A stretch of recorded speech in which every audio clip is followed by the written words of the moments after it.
Hi, everyone, and welcome to this week's edition of What's Driving Token Prices. I'm your host, Katie Talati, Director of Research at Arca. For those joining us for the first time, I'm responsible for identifying and analyzing digital asset and blockchain opportunities for Arca's funds.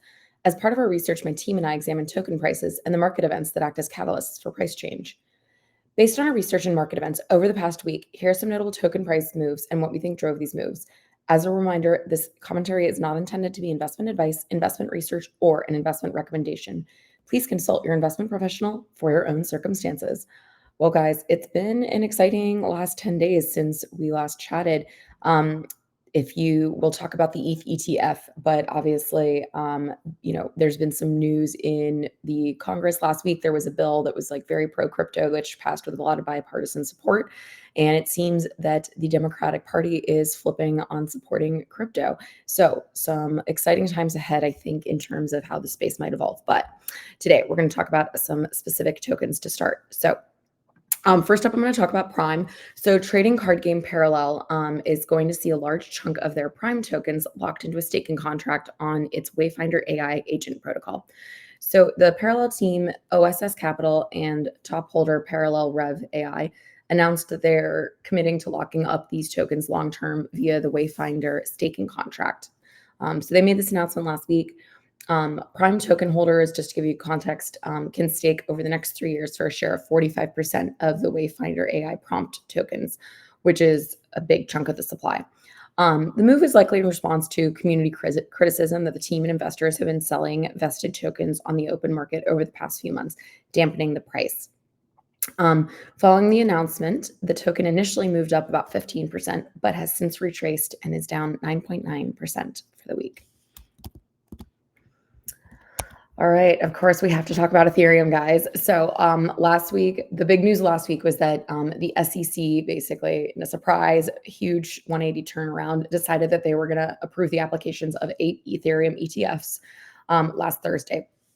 So the SEC basically approved what's called the 19B-4 forms, but the S1 registration statements for the ETFs still need to be approved before trading can go live.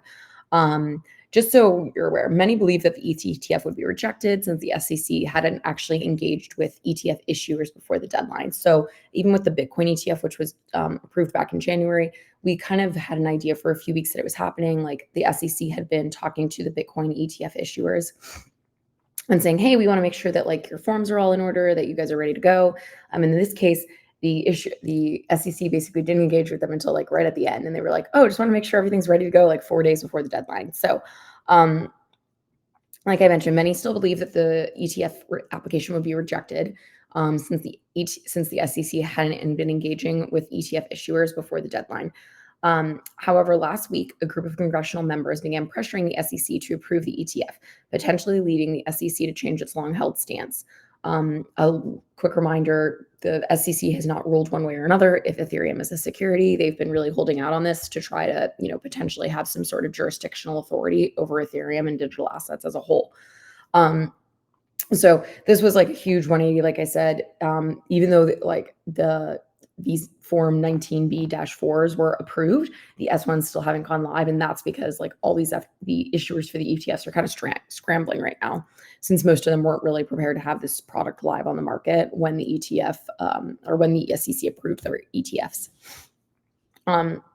So Ethereum began trading up last Monday as news of the potential approval began circulating, and it is up 25% since Monday, and it is about up 2% in the last week. So good things to come for Ethereum. All right, next up, we're going to talk about Uniswap. So Uniswap, I've talked about them a ton. An on-chain vote is due to start on Friday of this week for decentralized exchange Uniswap in order to approve changes to its protocol that will allow the DeFi project to collect fees for token holders. So we've talked about this a ton. Uniswap is the biggest decentralized exchange by volume. The protocol has had a long debate in its governance forums back and forth. Should we activate the fee switch? Should we not? There's definitely been questions around taxation, security. Will this potentially damage liquidity providers, aka market makers on the exchange? And most people have kind of moved towards we need to start generating fees that move towards token holders in this sense. This initiative started to get pushed through finally because the Uniswap Foundation actually were the ones who were kind of like pushing for it. This was back in February of this year. But the upcoming on-chain vote is basically going to formalize the changes that need to be made to the base layer protocol in order for the fee collection to start taking place. Uniswap, also just a reminder, they've really recently been in the public eye a ton. They were served a well notice from the SEC, and a lot of folks are maybe starting to speculate this on-chain vote may actually fail, because it would bring Uniswap closer to being classified as a security, potentially. But as I am not a security expert, I cannot say for sure. With this, though, Uniswap is up 16% on the week.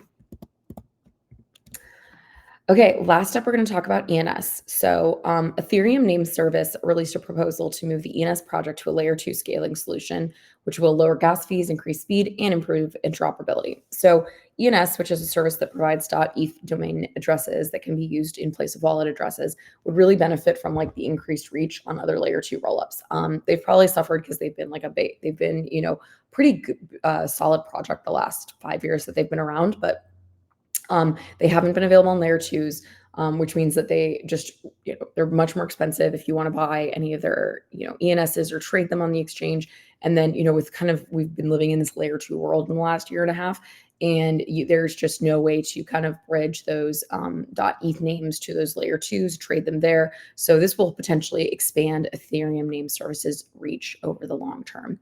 So unfortunately, the upgrade is still in design phase. We're not even in the discussion phase in governance, and there's no implementation date, but potentially very positive for ENS in the long run.